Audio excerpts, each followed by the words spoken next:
Today we have someone teaching people how to practice having a positive mindset like they would practice a sport. She radiates joy, and I know you're going to love her. I'm happy to introduce Sara Schaeffer. Sara is the founder of Practice Your Positive Coaching. She's a speaker and a consultant and a former healthcare executive. You'll hear her story, but she's been through it, and she put in the work, and like a good coach, she doesn't ask you to do anything she hasn't done.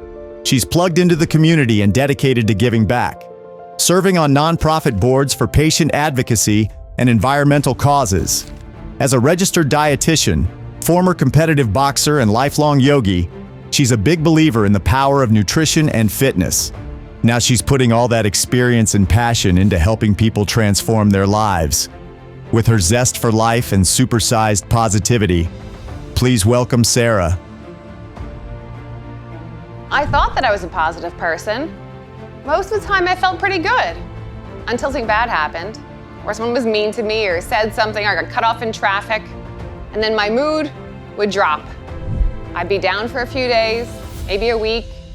Eventually my mood would pop back up and I'd feel positive and hopeful about the world. Up and down, up and down. I felt like I was in a seesaw. I wanted off of the ride. Once I started practicing my positive, not only did my daily life get much smoother, every area of my life improved. I am here to tell you this. To transform your life and your world, you gotta practice your positive. Research shows being positive is good for us. We all know this, right? Better physical health, better mental health, better productivity at work, better job satisfaction, better problem solving, better relationships. Who doesn't want that? Boxing was hard, mentally, physically. There wasn't a week that I wasn't sore or I didn't get hurt. There wasn't a week that I thought about quitting. Life is like that sometimes, isn't it? One thing after another. How much more can I take? I don't know if I'm strong enough to go on. We just want to throw the towel in and say, I can't do this anymore, I'm not strong enough. If you looked at my life from the outside, you'd think I have it all together. But on the inside, I felt like a mess. I was all over the place. I was constantly judging and criticizing myself and everyone around me all the time. I wasn't taking good care of myself. I wasn't setting boundaries. I wasn't focused on myself. I was trying hard to do it right, but I was focused on everything wrong. Trying to control the outside world didn't make me feel better on the inside. No matter how hard I tried, I felt like I had more bad days than good days. I checked all the boxes. I was married, I had a career, I owned a house, I was finishing a master's degree, I just won the Philadelphia Golden Gloves. Everything looked fine on the outside, but everything was a mess on the inside.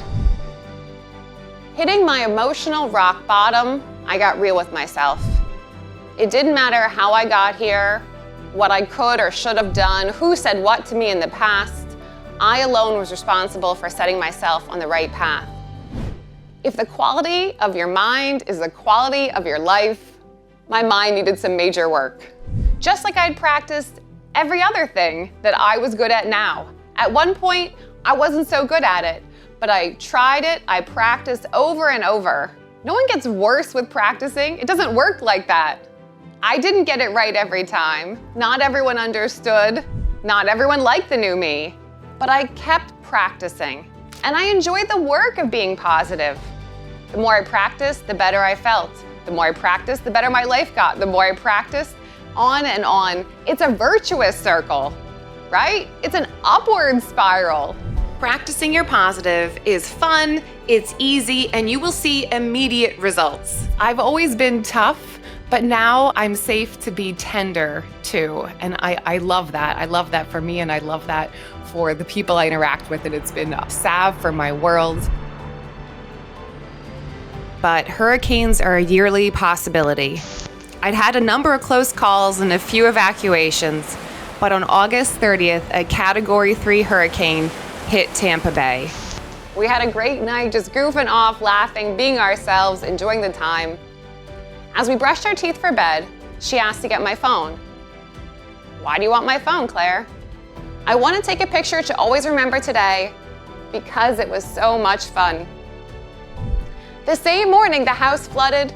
We lost half our belongings, the house was unlivable, we didn't know what would happen the next 3 months. But because I practiced my positive, all she saw in the situation was love, gratitude, hope, strength. You can focus on the negative. You can take that negative with you everywhere you go. Focus on the negative and fill your days with frustration and isolation. Or you can relentlessly practice your positive like a dedicated athlete. Stick to your plan, focus on yourself, connect to the team spirit. Practice your positive and turn your life into an adventure of joy and success. Ready. Yeah! Woo! Even during a natural disaster, I gained more than I lost because I had practiced my positive over the years. Trying to control the outside world didn't make me feel better on the inside. So practice your positive. It's your new favorite sport. I'm your coach, and we start training now.